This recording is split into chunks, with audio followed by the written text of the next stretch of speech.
Ya, silakan Bu. Selamat pagi semuanya, selamat berjumpa kembali dalam ibadah kita saat ini, ibadah kategorial pria, perempuan, dan lansia.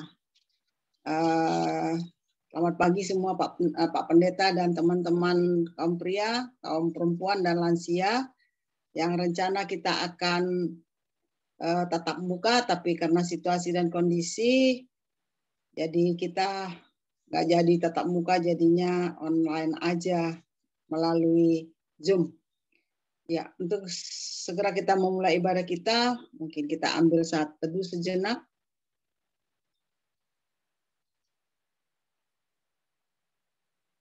Ya, baik, kita akan memulai ibadah kita dengan membuka dengan lagu nyanyian pembukaan Manis Kau Dengar.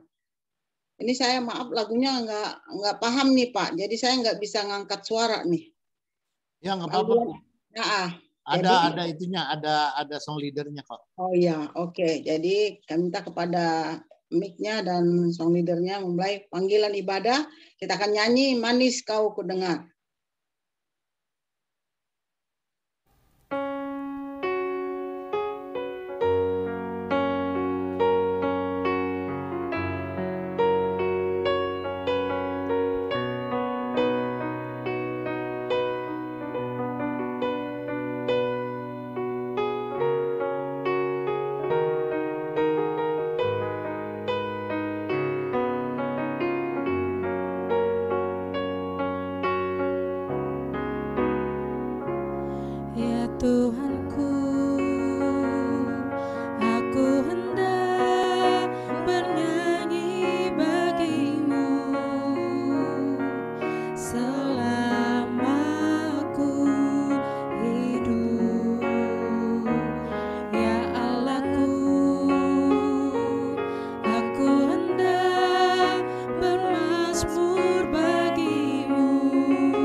Ya, Bu Mardiana, doa syukur. Ya Pak, ada gangguan ini nih. Ya, baik, kita sekarang akan berdoa syukur.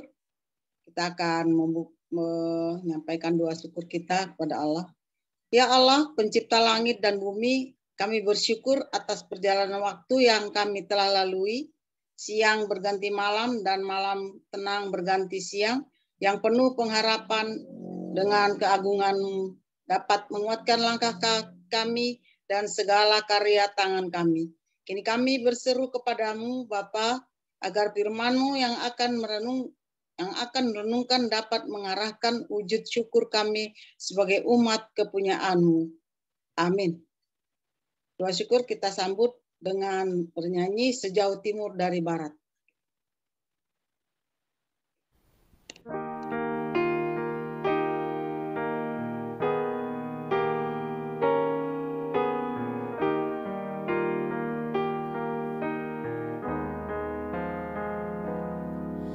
Sejauh timur dari barat.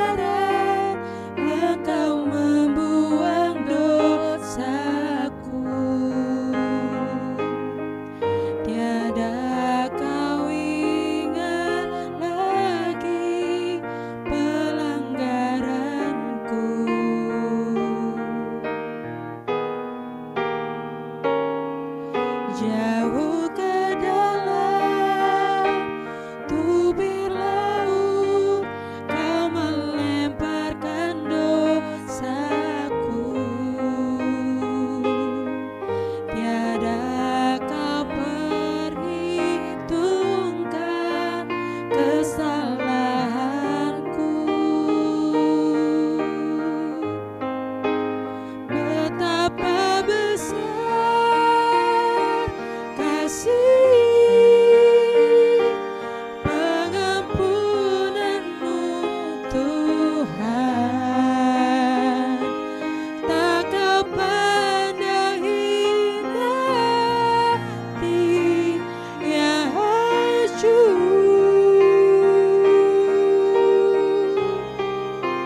Ku berterima kasih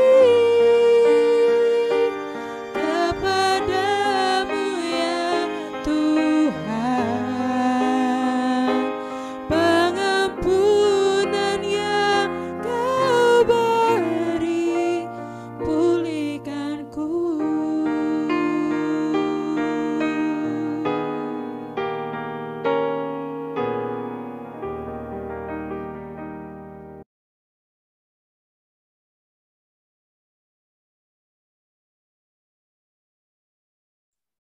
Baik, Bapak, Ibu, dan saudara-saudara yang kekasih di dalam Tuhan, kita bersama-sama kita berdoa. Bapa di dalam sorga, ke dalam tangan-Mu, sungguh kami berserah. Kami percaya benar hanya Engkaulah Tuhan dan Juru Selamat kami, Allah yang kami puji dan kami sembah. Dan di saat ini, Tuhan, biarlah Roh-Mu yang menyertai kami. Sehingga dalam pembacaan Alkitab ini kami tidak hanya sekedar mengerti, tapi kami juga beroleh kekuatan untuk dapat menyatakan apa yang menjadi kehendak dan firman Tuhan dalam hidup kami. Kiranya Tuhan yang mengurapi kami semua dan juga hamba-Mu yang melayankan firman. Terpujilah Tuhan. Amin. Saudara, kita akan bersama membaca bagian Alkitab kita dari Injil Lukas pasal 4 ayat 1 sampai dengan ayatnya yang ke-13. Injil Lukas pasal 4 ayat 1 sampai dengan ayatnya yang ke-13. Yang begini katanya. Yesus yang penuh dengan Roh Kudus kembali dari Sungai Yordan, lalu dibawa oleh Roh Kudus ke padang gurun. Di situ ia tinggal 40 hari lamanya dan dicobai iblis. Selama di situ ia tidak makan apa-apa. Dan sesudah waktu itu ia lapar. Di situ ia tinggal 40 hari lamanya dan dicobai iblis. Lalu berkatalah iblis kepadanya, "Jika engkau anak Allah, suruhlah batu ini menjadi roti." Jawab Yesus kepadanya, "Ada tertulis, manusia hidup bukan dari roti saja." Kemudian ia membawa Yesus ke suatu tempat yang tinggi dan dalam sekejap ia memperlihatkan kepadanya sebuah kerajaan dunia. Kata iblis kepadanya, "Segala kuasa itu serta kemuliaannya akan kuberikan kepadamu. Sebab semuanya itu telah diserahkan kepadaku dan aku memberikannya kepada siapa saja yang ku kehendaki. Jadi, jikalau engkau menyembah aku, seluruhnya itu akan menjadi milikmu." Tetapi Yesus berkata kepadanya, "Ada tertulis, engkau harus menyembah Tuhan Allahmu, dan hanya kepada Dia sajalah engkau berbakti." Kemudian ia membawa Yesus ke Yerusalem dan menempatkan dia di bubungan bait Allah.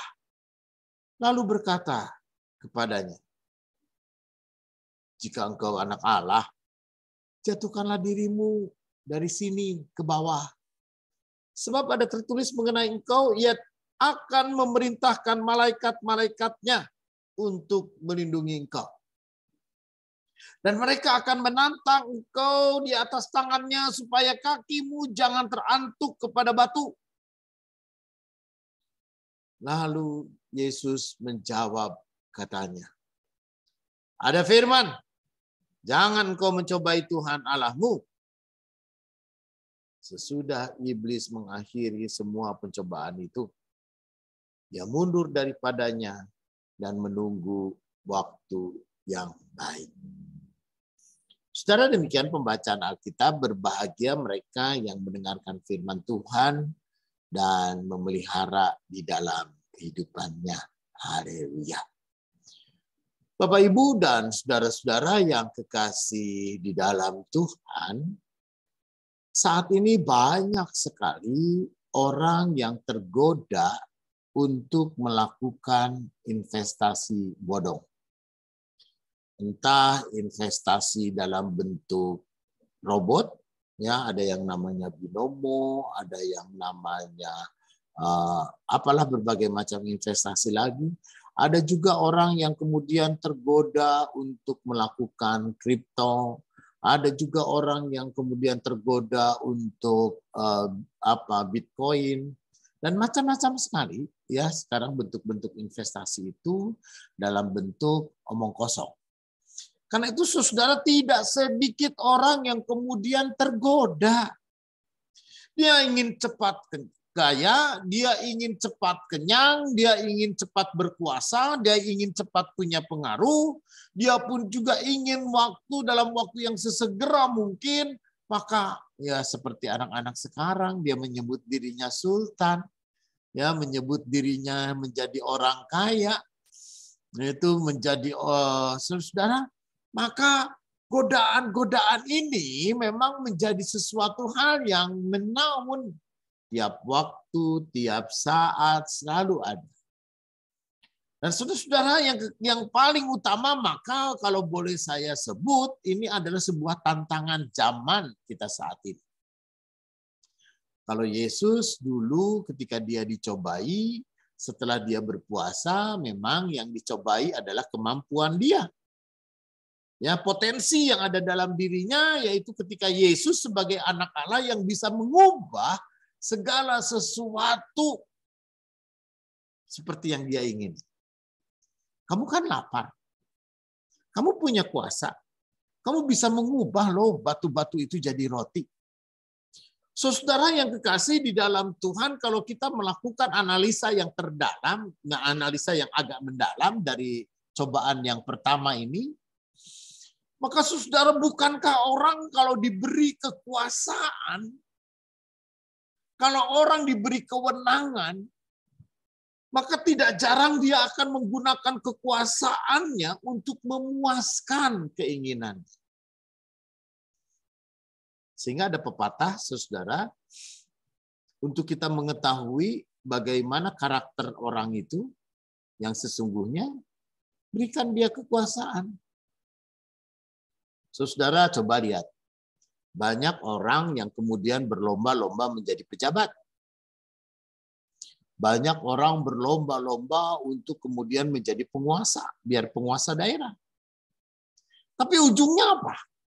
Tidak sedikit saudara penguasa daerah atau pemimpin-pemimpin daerah itu tertangkap oleh KPK. Tidak jarang mereka pemimpin-pemimpin daerah itu tertangkap oleh korupsi.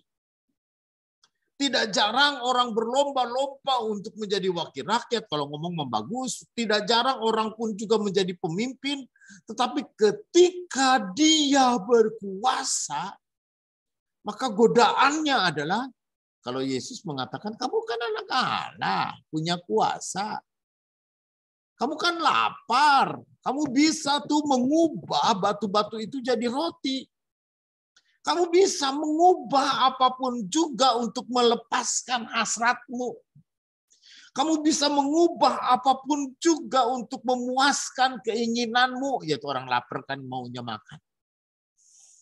Saudara, maka tidak jarang ketika orang punya kuasa dan diberi kekuasaan, maka dia lalu kemudian menggunakan kekuasaannya untuk kepuasan dirinya sendiri. Kubrak, jatuh dia ke dalam korupsi. Ditangkaplah. Yang kedua, saudara yang kekasih di dalam Tuhan, tidak jarang orang melakukan sesuatu hanya untuk memperoleh kekuasaan. Meskipun istilahnya dia harus menyembah setan.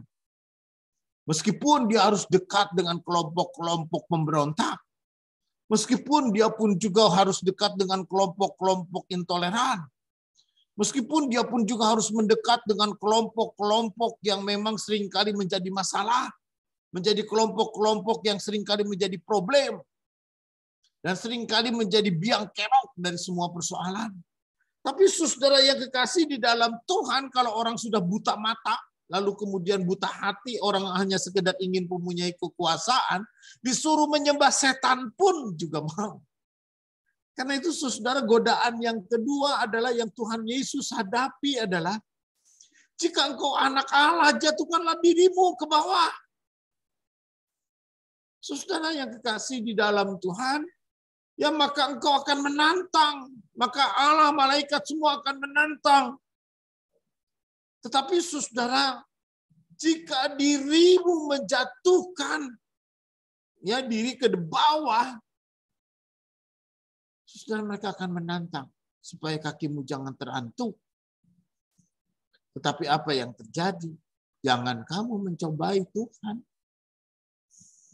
Dan tidak jarang juga saudara yang kekasih di dalam Tuhan, ketika itu pun juga orang kemudian dalam kekuasaannya, jika engkau menyembah aku, seluruh ini akan menjadi milik. Bapak Ibu bisa bayangkan. Ya, jadi orang kalau diberi kuasa tadi maunya jadi sewenang-wenang. Dan untuk memperoleh kekuasaan itu, saudara-saudara, orang menyembah setan pun mau. Orang menyembah iblis pun juga mau. Karena itu saudara, orang yang sesungguh-sungguhnya hanya ingin berkuasa dan sekedar hanya untuk mempunyai kekuasaan, itu biasanya adalah orang-orang yang tidak bisa dipercaya. Orang-orang yang sekedar ingin berkuasa dan mempunyai kekuasaan, dia hanya untuk sekedar yang pertama, memuaskan dirinya sendiri. Dan yang ketiga, saudara, tidak jarang orang demi kekuasaan orang mencobai Tuhan. Sampai ada doa, ya orang berdoa tuh maksa Tuhan gitu. Tuhan, kalau tidak ada yang memilih, kalau sampai kami kalah dalam pemilihan ini, kami khawatir jangan sampai ada orang yang tidak menyembah Tuhan lagi. Saudara, itu doa apa? Maka yang terjadi gitu kan, dia mencobai Tuhan dan itu memang benar. Yesus sudah ngomong. Yesus sudah membicarakan pencobaan yang terhadap Yesus pun juga adalah pencobaan yang seperti itu. Orang yang pertama kalau ingin mempunyai kekuasaan lalu hanya untuk kepuasan diri sendiri. Dan kalau ingin orang punya kuasa, tidak jarang orang mau, menyembah setan pun juga mau. Dan yang ketiga, tidak jarang orang pun juga mempermainkan Tuhan. Mencobai Tuhan hanya untuk kepuasan atau kekuasaan. Saudara yang kekasih, maka godaan yang terbesar untuk setiap kita pada saat ini, saya yakin Bapak Ibu bukan tipe orang yang mencari kuasa. Saya yakin setiap kita pun juga bukan tipe orang yang ingin berkuasa. Tetapi saudara yang kekasih, maka ini bukan soal kuasa dan kekuasaan. Tetapi setiap kita diperhadapkan dengan godaan yang menggoda apa? Penguasaan diri. Bagaimana kita ya seringkali lalu kemudian kita jatuh bangun. Kita dibohongin, ditipu orang. Kenapa? Karena kita sendiri tidak menguasai diri. Kita sendiri juga tidak waspada. Kita sendiri juga seringkali jatuh bangun. Kita kenapa? Karena kita pun juga terlalu fokus kepada keinginan-keinginan hati kita. Kita lupa bagaimana kita harus hidup di hadapan Tuhan. Kita seringkali lupa bagaimana seharusnya kita pun juga memuji dan memuliakan Tuhan. Saudara yang kekasih di dalam Tuhan, hidup imannya orang Kristen nih, tidak berarti ketika kita hidup untuk Tuhan itu Bapak Ibu kehilangan kesenangan. Tidak berarti kalau kita hidup untuk Tuhan, lalu Bapak Ibu kehilangan kesukacitaan. Saudara, dalam realitas kehidupannya orang Kristen, yang saya imani nih, yang saya yakini, Yesus Tuhan itu adalah Yesus yang baik. Kita boleh kok menikmati hidup. Apa yang salah dengan dunia ini? Tuhan aja menempatkan kita di Taman Eden adalah taman kesukacitaan. Kita boleh kok menikmati hidup. Kita boleh kok menikmati kehidupan. Kita mau rekreasi, kita mau traveling, kita mau jalan-jalan, kita mau menikmati makanan-makanan yang baik, ya kita mau wisata kuliner, kita mau memuaskan keinginan hati kita, baik. Semuanya baik. Ya, karena hidup ini cuma sekali, bagaimana kita mau memanfaatkannya? Gitu. Ya, kehidupan ini kan cuma sekali, bagaimana saya mau menikmati hidup? Gitu. Saya ingat saudara ada seorang teman itu dulu dia setelah dia emeritus dia jalan-jalan. Ada saudaranya di Eropa pergi 2 bulan, 3 bulan di sana. Ada saudaranya di Australia dia pergi. Ada saudaranya dia di Amerika dia pergi. Tenang aja dia menikmati hidup kemana dia berjalan. Saudara, lalu kemudian dia katakan, ya ngapain lagi? Kita punya cerita hidup. Tuhan boleh memberikan kesempatan kita untuk enjoyment, kok menikmati hasil kerja keras. Karena itu saudara yang kekasih bukan sesuatu yang dilarang, monggo. Tapi yang Tuhan ingatkan pada saat ini adalah godaan. Godaan untuk apa? Untuk kita memperoleh kesenangan, seringkali kita melupakan Tuhan. Ya, kalau kita ingin mengejar kesenangan-kesenangan, kepuasan-kepuasan diri kita, membuat batu itu jadi roti, apapun juga bisa. Dan ketika kita mengatakan semua kita bisa, kita seringkali melupakan Tuhan. Dan Tuhan itu pun juga seringkali lalu kemudian kita permainkan. Baru ketika kita sakit, baru ketika kita menderita, barulah ketika kita pun juga hidup susah, lalu kemudian kita berteriak, Tuhan tolong, Tuhan help, Tuhan sembuhkan, Tuhan berikan.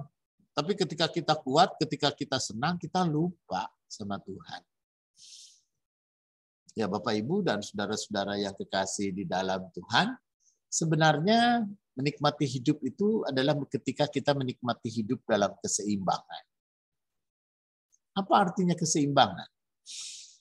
Keseimbangan di dalam hati kita memuji Tuhan, memuliakan nama Tuhan, dari hidup kita melayani Tuhan. Tapi di pihak lain, di sisi lain, kita juga boleh dong menikmati hidup dalam kedirian kita sendiri. Itu karena itu saudara yang kekasih di dalam Tuhan, pencobaan yang terakhir, firman Tuhan yang Tuhan katakan apa? Ada firman.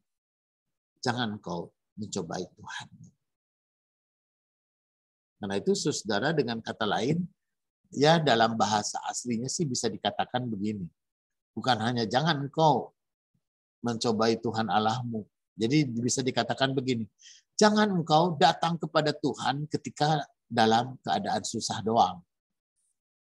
Jangan kita hanya memanggil nama Tuhan ketika kita pun juga mengalami kesusahan dan penderitaan-penderitaan saja.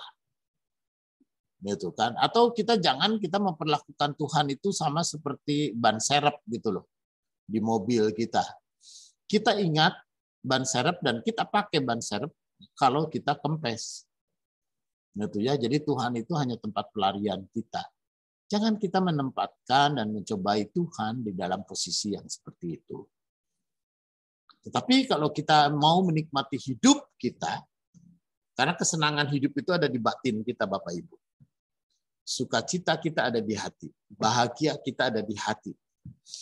Gitu ya, Bapak Ibu, bagaimanapun juga orang mau seperti apapun juga hidup, kalau hatinya menderita ya susah dia.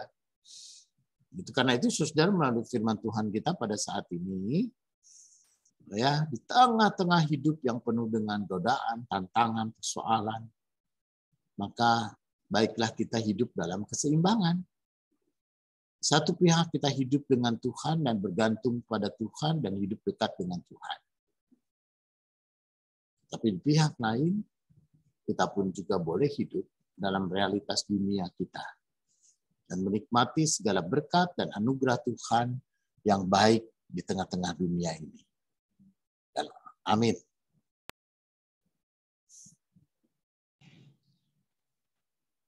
Baik, Bapak Pendeta. Baik, kita bersama, kita berdoa. Bapak Ibu ada yang didoakan? Ya, semuanya sehat selalu tentu. Pak Bono sama Bu Bono, Pak. Ya, itu mah pasti. Rutin. Dia minta kemarin minta didoain. Siapa? Kemarin saya kunjungan ke belakang, Pak. Terus dia bilangin. Pak, Tumirah, Pak. Siap. Ya, ayo kita berdoa. Mari kita berdoa. Bapa di dalam sorga, hanya ke dalam tangan-Mu sungguh kami berserah. Kami percaya bahwa Tuhan yang menjadi Gembala Agung yang selalu menuntun kami dan menyertai kami di tengah-tengah setiap problem yang kami hadapi. Karena itu Bapa dalam sorga, pimpin kami. Biarlah kami boleh menikmati hari-hari kami dengan baik. Tuhan berikan kami kekuatan dan kesehatan. Dan kami pun juga boleh menempatkan Tuhan sebagai pusat hidup dan kebahagiaan kami. Karena itulah Tuhan Allah Bapa, kami selalu mengundang Engkau hadir dalam hidup kami. Kami mau berkarya, kami mau melayani, kami mau melakukan segala yang terbaik dalam setiap segala keberadaan kami. Dan juga di dalam kesederhanaan kami. Biarlah nama Tuhan dipuji dan disembah. Tuhan juga yang menjauhkan kami dari godaan-godaan, sehingga kami boleh selalu hidup baik dan hidup benar di hadapan Tuhan. Dan kalaupun juga saat ini Tuhan, kami tahu benar wabah corona ini juga menyebar, dan juga bahkan varian-varian baru seperti Omikron atau varian Delta yang begitu membahayakan bagi banyak orang. Tapi kami percaya dengan apa yang Tuhan lakukan, yang menjadi berkat Tuhan melalui pemerintah dan kebijakan pemerintah ketika kami semua divaksin dan kami semua memperoleh vaksin. Biarlah itu boleh menjadi cara Tuhan untuk menjagai kami. Cara Tuhan untuk selalu menjagai dan memimpin kami, melindungi kami dari segala sakit dan penyakit corona yang bisa menghilangkan nyawa kami. Karena itulah Tuhan Allah Bapa, hanya ke dalam tangan-Mu kami mau berserah. Kalaupun juga ada saudara-saudara kami yang pada saat ini harus isolasi mandiri, Tuhan jugalah yang memberkati mereka, Tuhan memberikan jamahan, Tuhan boleh memulihkan, dan Tuhan juga boleh menjagai mereka selalu. Dan Tuhan juga yang menjadi pemelihara Gembala Agung kami, sehingga mereka yang isolasi mandiri, mereka pun juga boleh dengan sungguh-sungguh, mereka pun juga menjaga kesehatan mereka di dalam Tuhan. Dan di saat ini Tuhan, kami pun juga mau berdoa bagi saudara kami yang sakit. Kami berdoa khusus bagi Bapak Silitonga dan juga bagi Bapak dan Ibu Sumbono. Tuhan jugalah yang memberkati agar dalam usia mereka yang lanjut, dalam kelemahan tubuh mereka, Tuhan jugalah yang memberkati tangan dokter, obat-obatan untuk memulihkan. Tuhan jugalah yang memberkati pada saat ini bagi Ibu Leman. Tuhan sertai, Tuhan berikan kesehatan, Tuhan juga yang memberkati dia. Baik juga Ibu Mardiana dan juga Ibu Puji. Dan biarlah Tuhan Allah Bapa, dalam usia kami yang banyak, kami pun juga boleh terus berkarya bagi Tuhan. Tuhan memberkati Pak Kastoyo, Tuhan memberkati Ibu Edi, Tuhan juga memberkati Ibu Nuryani dan juga Bapak dan Ibu Indrajat. Sertai Tuhan agar orang tua ini pun juga selalu menikmati kesehatan. Dijagai Tuhan dan mereka boleh menikmati hari-hari mereka bersama dengan anak-anak, dengan cucu-cucu yang ada di sekitaran mereka. Dan biarlah mereka boleh merenungkan akan kasih Tuhan yang melimpahi hidup mereka. Akan kasih Tuhan yang selalu tercurah dalam hidup mereka. Karena itulah Tuhan Allah Bapa, biarlah Tuhan juga boleh memberkati Ibu Juli Huta Barat, dan juga Tuhan memberkati juga saudara kami yang lain, juga Randy yang menjadi media untuk menyediakan fasilitas-fasilitas kebaktian ini. Kami yakin dan percaya kami hadir di hadapan Tuhan. Dalam kelemahan-kelemahan dan kerapuhan kami mau mempersembahkan hidup kami. Karena itulah Tuhan Allah Bapa, hanya ke dalam tangan-Mu, kiranya Tuhan Yesus selalu kami undang untuk menuntun tangan kami yang lemah ini. Inilah doa kami yang jauh daripada sempurna, yang kami alaskan dalam nama Yesus. Amin. Amin. Terima kasih Pak Pendeta. Terima kasih. Ya, selanjutnya kita akan menyerahkan persembahan kita sebagaimana kebiasaan kita ibadah kategorial. Kita akan mengumpulkan persembahan. Sebelum persembahan dikumpulkan, sebagai pengantar firman dari 2 Korintus 8 ayat 12 yang katanya sebagai berikut, sebab jika kamu rela untuk memberi, maka persembahan akan diterima. Kalau persembahan itu berdasarkan apa yang ada padamu, bukan berdasarkan apa yang tidak ada padamu. Baik, teman-teman, ibu-ibu, bapak-bapak semuanya yang ada di ibadah Zoom ini, kita akan mengumpulkan persembahan kita dengan dibantu dengan nyanyi Kidung Jemaat 939 bait 1. Persembahan akan dikumpulkan atau dikirim melalui rekening Ibu Margareta de Sumual sebagai yang sudah tertulis di dalam Zoom meeting. Ya, baik, kita akan kumpulkan persembahan dengan Kidung Jemaat 393 bait 1. Tuhan betapa banyaknya.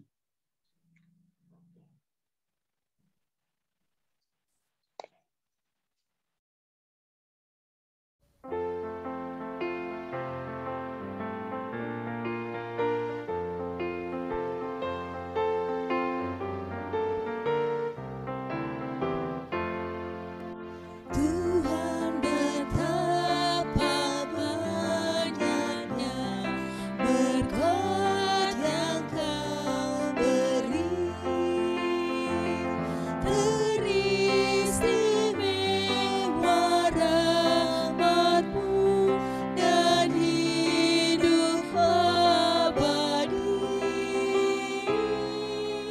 Terima kasih ya Tuhanku atas keselamatanku, padaku telah Kau beri hidup bahagia abadi.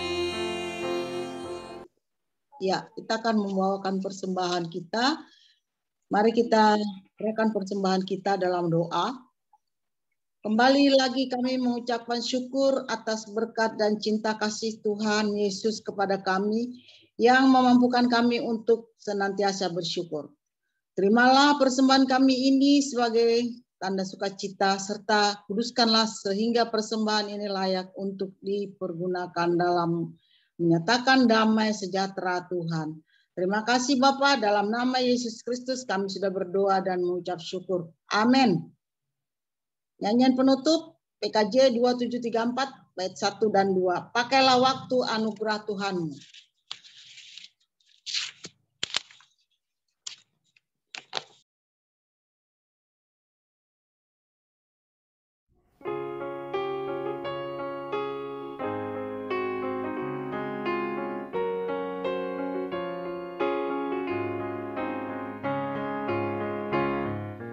Pakailah waktu anugerah Tuhanmu, hidupmu singkat bagai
Baik Pak, silakan untuk Baik Bapak Ibu dan Saudara, saat kita menerima berkat Tuhan, kiranya kasih karunia Tuhan Yesus Kristus dan kasih Allah dan persekutuan Roh Kudus menyertai saudara dari sekarang ini sampai selama-lamanya.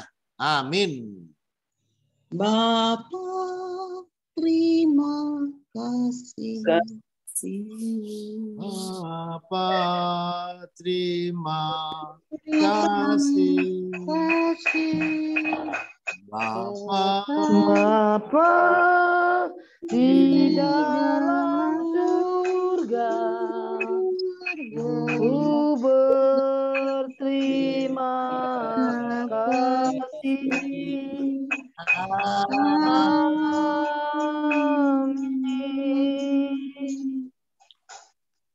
Ya, kebaktian selesai. Bapak Ibu sehat selalu. Amin. Jadi gimana kabar?